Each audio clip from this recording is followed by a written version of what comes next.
எதற்காக நீங்கள் தேவையில்லாமல் கொளத்தூரை பற்றி இருக்கிறீர்கள் என்று அவர்கள் பேச. ஏனென்றால் கொளத்தூரிலே முன்னாள் முதலமைச்சர் மு.க. ஸ்டாலின் அவர்கள் அந்த இடத்திலே தோல்வி அடைந்தார் என்பதை மறைமுகமாக குற்றம் சாட்டி ஆதவர்ஜுனா அவர்கள் பேசிய காரணத்தால் தங்களுடைய கட்சி தலைவரை மறைமுகமாக தாக்குகிறார்கள் என்ற ஆவேசத்திலே சிவசங்கர் உள்ளிட்ட பல திமுக சட்டமன்ற உறுப்பினர்கள் எழுந்து நின்று அவர்கள் ஆவேசமாக தமிழக வெற்றி கழகத்தை நோக்கி கத்த ஆரம்பித்தார்கள். அதற்கு பதிலடியாக தமிழக வெற்றி கழகத்தை சேர்ந்த சட்டமன்ற உறுப்பினர்களும் கிட்டத்தட்ட 100 சட்டமன்ற உறுப்பினர்கள் அப்படியே எழுந்து நின்று விட்டார்கள்.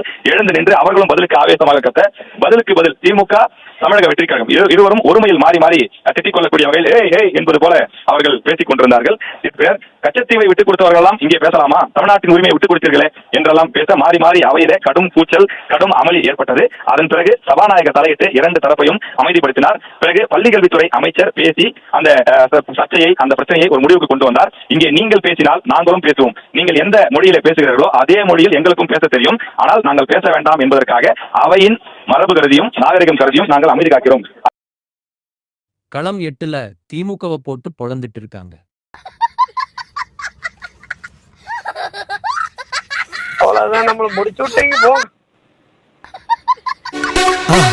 மறக்காம சர்ப்ரைஸ் பண்ணுங்க. Thank you.